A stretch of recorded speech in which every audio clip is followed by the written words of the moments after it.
Hello everyone. In this episode, I would like to talk about Norman Bethune and his connection to Tang County. When the name Norman Bethune is mentioned, I believe most Chinese people are familiar with it.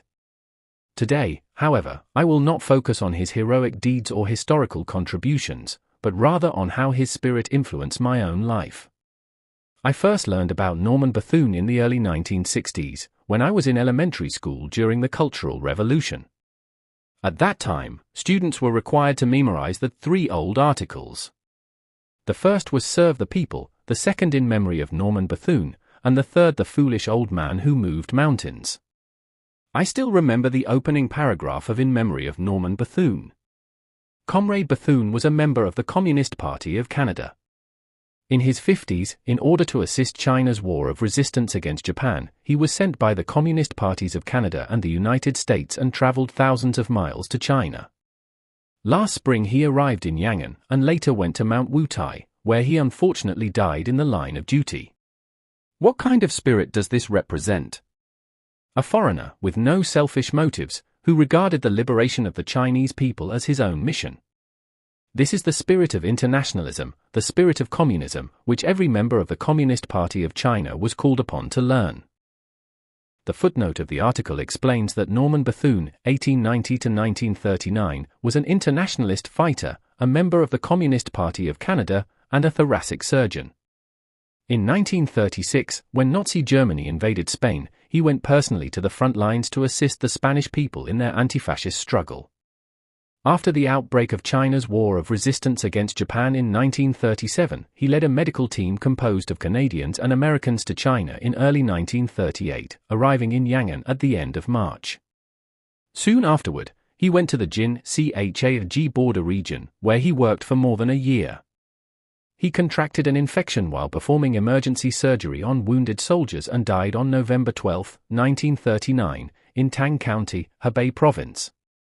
The Tang County mentioned in the article is our own county. I remember reading many stories about Bethune's work during the War of Resistance, how he treated 8th Route Army soldiers and local civilians under extremely harsh conditions, how he performed blood transfusions for the wounded, and even personally examined the feces of injured soldiers to diagnose the causes of illness. My uncle-in-law once had direct contact with Norman Bethune when he served as a communications officer in the 8th Route Army. He described Bethune's appearance to us in detail. After Bethune's death, he was initially buried in the Jin-Chang Martyrs Cemetery near the south gate of Tang County.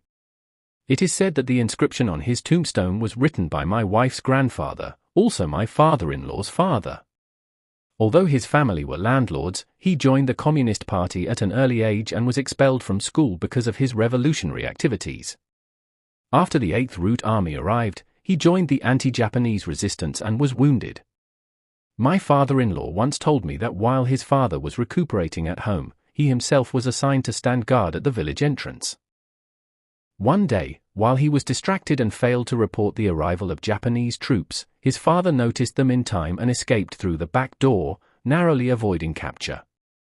In 1953, Bethune's grave was relocated to the North China Military Region Martyrs Cemetery on Zhongshan Road in Shijiashuang. In the 1960s, when I was in 3rd grade, my teacher took me to visit the cemetery. We first walked more than 30 li, about 15 kilometers, to Wangju Station, then took a train to Shijiashuang. This was during the peak of the Great Leap Forward, when trains were overcrowded and boarding was extremely difficult. As soon as the train arrived, people rushed toward it, many climbing in through the windows. I was small and couldn't squeeze through the doors.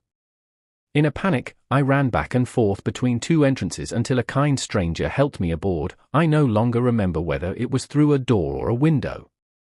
What impressed me most at the cemetery were the tall, lush cypress trees. I don't remember much about where I stayed overnight, but when I returned home on the 3rd day, my mother said I had lost weight and become noticeably darker. In retrospect, that trip, my first journey away from home, was quite an ordeal. In 1974, Norman Bethune's niece visited China and, naturally, wanted to see the place where he had died. Our county leaders attached great importance to her visit and mobilized officials and local organizations along the route to welcome her. At that time, I had returned to my village to farm after graduating from high school and was serving as deputy platoon leader of the local militia. I was assigned to maintain order at a T-junction. Villagers of all ages gathered by the roadside. Many had never seen a foreigner before and were eager to catch a glimpse. A police jeep cleared the way, followed by a black sedan carrying Bethune's niece, who waved to the crowd from inside. The car passed by very quickly and disappeared in an instant. That was the first foreigner I had ever seen. My father, who worked as a county official, was also assigned to accompany the motorcade. However, for reasons unknown, no vehicle was arranged for his return. He and several others walked more than 100 li, about 50 kilometers, along mountain roads to get home, and he fell ill soon after. My mother complained that they had passed my maternal grandmother's house along the way. Why hadn't they borrowed a bicycle to avoid such hardship?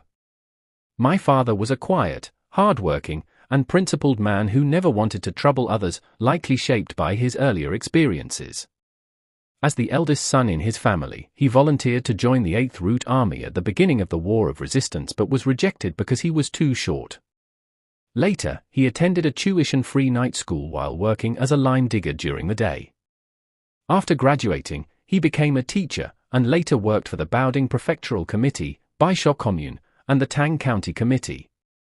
Returning to Norman Bethune, he holds a deeply respected position in China and enjoys enduring popularity. It is precisely for this reason that his former residence has been preserved as a memorial in Canada.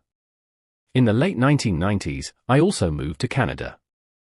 Over the years, I have visited Bethune's former residence many times, in different seasons. Each visit reminds me how unpredictable life can be. When I was farming in the countryside, I could never have imagined that more than 20 years later I would be standing in Bethune's hometown. Bethune's home is in Gravenhurst, Ontario, about 180 kilometers north of Toronto. The natural scenery there is exceptionally beautiful. Below are some photos and videos of his hometown. That concludes today's episode. If you enjoyed it, please like, subscribe, and leave a comment. Thank you very much, and see you next time.